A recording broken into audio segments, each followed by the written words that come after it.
All right, we're back. One more week of the John Alite Show, and hit the subscribe button, follow, go to Effin' Pizza in Vineland, New Jersey. Check it out. I hope you liked last week's show. We're going to do a tribute every month to a police officer and show respect for our communities, God, and faith in our families again, and the families and the family structure that it seems that the country has lost in the last couple of years or so. And under President Trump, uh, who I support wholeheartedly, and I believe three-quarters of the country does, because of the family values, because of God, because of going back to being patriot. Vote June 10th. Jack Chittarelli, family value man, a strong leader, great leadership, and I hope you go out there and vote for him. Follow his campaign and support. I want to talk about something that's very important. And being an ex-gangster, people know that I'm a councilman in my borough in Englishtown now. Been on a different track of my life for 15 years. You can always turn your life around. And for every young guy that's out there, a girl, it's never too late. If you have drug issues, you girls know they can help them. You got Amanda and Kim that's been on with me for the last couple of weeks. Reach out to them. We gave you their contacts. But we're going to talk about something that I know a lot about, and that's the mafia, and that's the new gang that everybody's talking about. You have some of these ideology nuts on the court system, liberals in the media that think this gang, Tren de Aragua, is a transitional criminal organization for Venezuela. I lived in Venezuela. I lived in Caracas. I lived in Valencia. I know it well. I know the criminal aspect of it. I know the country. I moved around a lot, so I do understand it. My background, I understand it more than most people ever understand the criminal element, their mindset, the drug mindset, the violence in it. Any of the things that the average person thinks they know, they don't know. But this is the leader of Trena is Hector Rutherford Guerrero Flores, alias Nino Guerrero. He was incarcerated in Tocoron prison, which then functioned as the organization de facto headquarters. So that's just the overall of that. Now you have millions of people that came into this country illegally. Millions of that 20 million have some criminal background aspect to them. They're the same guys that have killed, and the president has spoke about this on many occasions. You have people that are head of Homeland Security that have spoken about it. You have ICE that have spoken about it.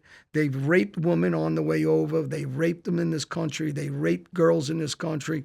They brutalized them, murdered them, robbed them, took over complexes, apartment complexes in Colorado, came here with the intent not to have the American dream, but to kill, rob, rape, pillage our communities. Anybody that is stupid enough to believe that they should stay in this country, when we have people like our own families from Albania and other countries that want to come here the right way, the legal way, they can't get into this country because people are coming illegal and jumping in front of them. If you were at Disney World at a line going on a ride, and it was 200 people online, and you got behind them, and then 50 guys came and sat and cut the line, you wouldn't be happy about that. Either are the families that are trying to come into this country legally. And the reason why I'm bringing up the mafia versus Tren de Aragua is because the mafia don't go out and rape women, kill women. That's not something they do. Actually, it's the opposite. If some member of the mafia did do that, they would be killed for it immediately. In this mindset of this gang, it's not. It's actually accepted, maybe even talked about favorably.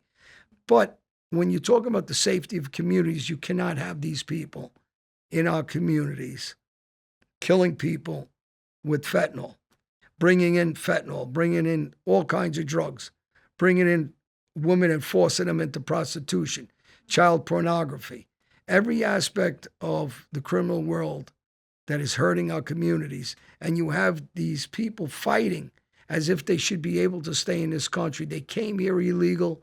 Their intentions are illegal. Their intentions aren't American, to have the American dream and do things the right way. I don't know. You girls are on the street. You know, you're walking around neighborhoods. Do you feel safe knowing that they're out there? Well, my mother works in Manhattan, and she takes the bus home, from Manhattan to Jersey every day. When she gets to Port Authority, she has to walk like 7 blocks, and I know every night when I know it's time for her to go home, I have to text her and make sure that she was okay, because when they were the 42nd Street, what I don't know what their gang name was, but it was Venezuelans, and I was worried that something was going to happen to her. Yeah, you should be, because they don't have any real respect for the law. They don't have respect for any woman or life. And when people ask me, you had, I believe it was 3 to 4 million people, illegal immigrants, were given Social Security numbers and given money by our government instead of giving it to what we just talked about, people that need it, people that are American citizens that are sleeping on the street. They're ex-military veterans, 50,000 of them sleeping on the street. They need mental help. They need help with addiction. They risk their lives for this country. We have police officers. We have schools where there's killings in those schools. We should have armed guards out in those schools, outside those schools. Instead, they're giving the money away to people that want to take advantage of the system, kill people in the system, attack women, and you have the media saying it's okay. And you cannot even compare the difference between, and you don't hear me talking, I'm not a pro-mafia guy saying that's a good way to live, but there's a big difference. They protected the communities, not attacked the communities. And if they did attack the communities, they were killed for it. In my old world, there's no comparison between two organizations. I just, in general, what God is represented, in attacking women, and it's not just about money at that point. It's demonic, So when it comes down to, I just think in general, anything where you see like women or children being hurt, that's demonic. That's just, it's not coming from a place of, oh, I just want money. Maybe ego sometimes when it comes to women crimes specifically, but everything else is like beyond. And honestly, I haven't felt safe as a woman in this like country, honestly, world since I was born. But then I really realized it when I was old enough to be out of high school and out in the world trying to figure out at a young 19 years old. And I had a family that supported me, but you go out into, a club, you drink a little bit more. God forbid that's a night I get raped, or, it's just it's so insane that we even have to talk about like just respecting women or children or people in general, like, and that this is a actual conversation. And gang life, a lot of I've noticed from when I was younger, there was Latin king. I would go to the Bronx quite a bit. I had an ex that was in rehab out there. I met like the king of the Latin kings. That's gone. That's done. I know MS-13 probably still exists. This gang is newer to me. I have no real background on, but I know that when I got to treatment, my biggest fear was always being taken and sold into sex trafficking since a kid, right? And when I got into treatment, all my biggest fears came true because you hear about it, but not in this country. That is so untrue. Mm-hmm. Atlantic City, they're ripped the second they go to AMA from that treatment center. They're ripped, their hair's dyed, they're put into a home. I had a friend in Trenton ripped out of her car, chained up in a house. A 16-year-old let her go. I had another friend. She was sober. She was supposed to be going to her apartment in Astoria, Queens that night. Never got there. A random man who happened to be whatever, he took her life, he drugged her, and the last text she sent her father is, "Dad, please help me," and he couldn't find her. So it happens every day, and it happens to people that are right next to you that are too embarrassed to say that they were stuck at the truck stops in Nevada, or like any of that. It's everywhere. So what do you think some of these left-wing Democratic, and I'm talking about, when I hate using the word Democratic Party because they're not. This is a left-wing, almost socialist communist party now. And they don't believe in the old democratic beliefs of middle class, of family values. When you have AOC or Maxine Waters thinking it's a bad thing to throw people out of this country that are here illegally, as if they're citizens going to work looking to do the right thing. If you are, you would have came in the legal way and came for the American dream. If you're coming in the way these gang members are coming in. They're only coming in for one reason, and that is to exploit our laws, our system, and try to stay here and abuse the citizens here, whether it's they're attacking people that are going to work, hard workers, are trying to take money off them. If they don't, they're killing them, beating them, robbing them. Yeah, they're taking women, like you said, and they're dragging them in, especially, and you know, when women are, especially the women that have addiction problems or alcohol problems, where they can take advantage of them, exploit their problems, give them some drugs, get them involved into prostitution. You know, they're exploiting them any which way they can. They know they don't have control of themselves, or they're forcing control over them.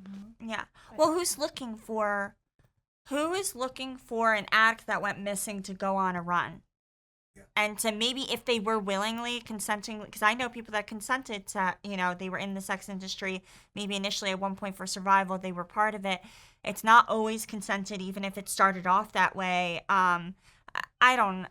I think it's straight up untreated mental illness or mental health, because like I know right from wrong, you know what I mean? And my family, my uncle came here illegally, right? He did the right thing. He worked his ass off, and then he got his citizenship.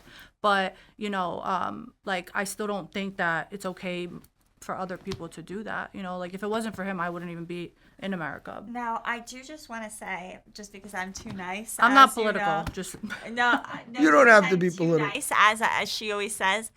I don't know. I have not walked in every single human being's shoes that have came here, whether legally, illegally. I was born here. I was blessed, you know, that I didn't have to make a super hard decision in my life that, you know, I maybe had to do something that way. But I will say that for the people that are coming here in a way with bad intention, all that stuff, unfortunately they fucked it up for anyone that was trying to come in here with good intention. Like, maybe, you know, I have to run from this because the fear of, I learned this big thing through my mental health journey. Okay, this is the best way to describe it.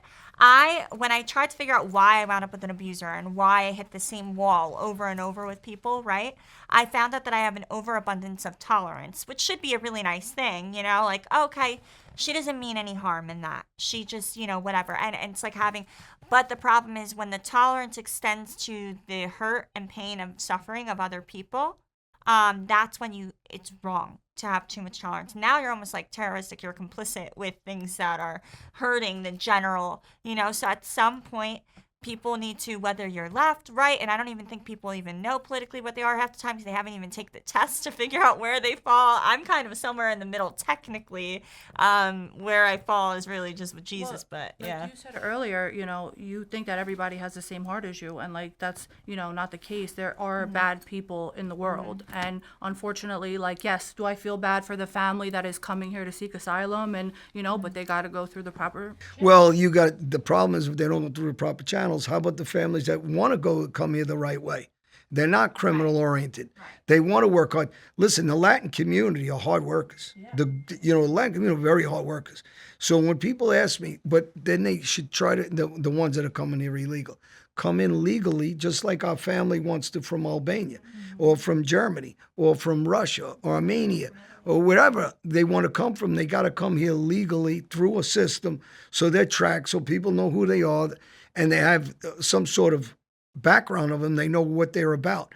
But when they're coming in the way they did in the droves and millions of them, the way Biden let them in here, and Mayorkas and Kamala Harris, they had no regard for this country. That means they have no regard for your safety.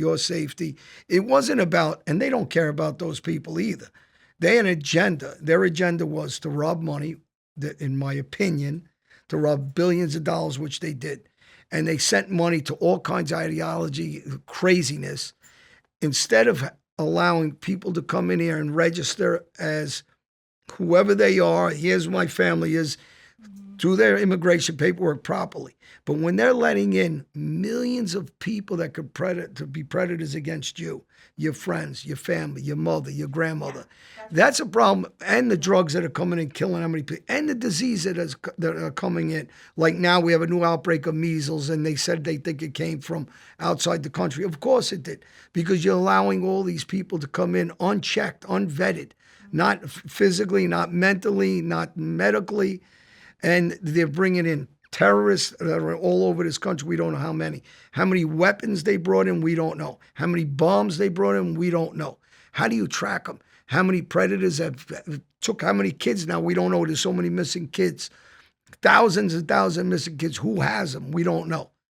I mean, this is not the way any country can stay safe. You have to have some sort of borders and laws and restrictions. And if you're going to send millions of people Social Security that came into this country illegally, you're giving them rewards for doing the wrong thing. So why would anybody want to do the right thing? And then how about your family that wants to come in from Albania and say, hey, I want the American dream. How do I get in here? How can you let more in when you got about 20 million running all over this country? We don't know who they are.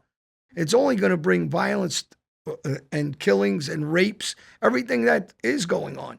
And the safety of our police officers is incredibly dangerous at this point. I didn't realize how lenient it was to get through customs until before Trump got elected. My family came here with green cards that were expired over 10 years, and we all thought they were gonna get stuck and not be able to walk through. All four of them came through. Granted, they're good people, thank God. It's my family, but if they're letting them in. Who knows how many people? Well, you know what? Yeah. The majority, listen, and for the people that are going to turn around our words, majority of that 20 million probably are good people, but it's too bad. It's not the right way to come in. Unfortunately, if you wanted to come in the right way, you should have put paperwork in because there's no way to tell who's good or who isn't. Right. So, and I would say, as a street guy, I would say 6 million of them are definitely criminal oriented. So, that's a big number because those countries kicked out all their criminals, all their murderers, right, all their drug dealers, all their mentally ill people. Anybody that was feeding off their country, they sent them here and said, oh, this is great. We could get rid of all our garbage now. Send it all over. So this is the most insane thing that this government did, but they didn't do it because they cared about us, the citizens. They did it for their own purposes, for their own power and money, for their own control, and for their own agenda. Their ideology, and it isn't for the safety of the American citizen. And so, again, you can't allow people to run around this country unvetted and not know who they are. And then when you have people say, well, it's only one person that got raped, a 12-year-old girl. When they say one person, like when I hear AOC say that, and I'm saying because it ain't your daughter, because it ain't you, because if it was you or your daughter, you wouldn't be saying that. These poor people. No, these poor people need to come in the right way. And those poor people they're not poor people that rape and kill children and girls and women. And, Lincoln Riley shouldn't have to be worried about going for a jog and losing her life. Not only losing their life, these girls were tortured and raped, some of them. And it's terrible that anybody could say anything positive about the way they come in. No, and that's the thing too. That was, I think, my point, my ADHD. But the tolerance was in the beginning, right? It's that one family, that one case at first where you're like, oh, they had to get away, and full genuinely, in the beginning, it's okay, we'll have a little tolerance. They're kind of beating the system a little bit. They're getting in here, and then all of a sudden, it's a mess. They just arrested a guy recently, a couple of days ago in New York, that was raping children. Boys and girls. That one, just for him, 20 million people shouldn't be allowed in here. Because of that one, if they weren't allowed in here, that never happens. Those kids' lives are never going to be the same again. So just that one person, and one person that killed Lincoln Riley is the reason why 20 other million illegal immigrants shouldn't come into this country. It should be ended to discuss. That's where it's not tolerable. You cannot even allow a little bit sometimes tolerance for some things because you let a little bit go and then there's serious damage. There's serious consequence and at the cost of, and as I said before, women and children. That's always been an important thing. That's something that's been embedded in our society forever. You're supposed to protect women and children, safety, security for women and children. And then we're in this world where, for instance, perfect example, I get beat and I go into a room and people are like, why don't you just get over it and stop talking about it? Why are you more uncomfortable with me talking about it than the fact that it's happening? Right. You know, that's the reality. People don't want to hear about it because they're uncomfortable. You should be uncomfortable. You should be uncomfortable that it exists. You should be uncomfortable So- that your daughter could exist in that. So are the people that lost their kids to drugs, that were murdered by fentanyl. So are the people that lost their kids to being raped and murdered. Yeah. So are they for the children that were raped by some of these illegals, or the people that were killed while they're trying to be robbed by an illegal. So, you know, your sympathy, the people that talk like that, sympathy is at the wrong place. It should be on the other end of the spectrum to the victims and their families. Anyway, it was great having you on again. Thanks for having us. And, you know, people write in, give their opinions, and people are going to have a lot of opinions about stuff like this. And it's okay to have their opinion, but safety first for American citizens, our women and children, like you said, is the most important. Our police officers. And again, the governor's race is coming up June 10th. Vote Jack Chittarelli. Check out Effin' Pizza in Vineland, New Jersey. Subscribe, write your questions, and any comments, please subscribe. See you, everybody.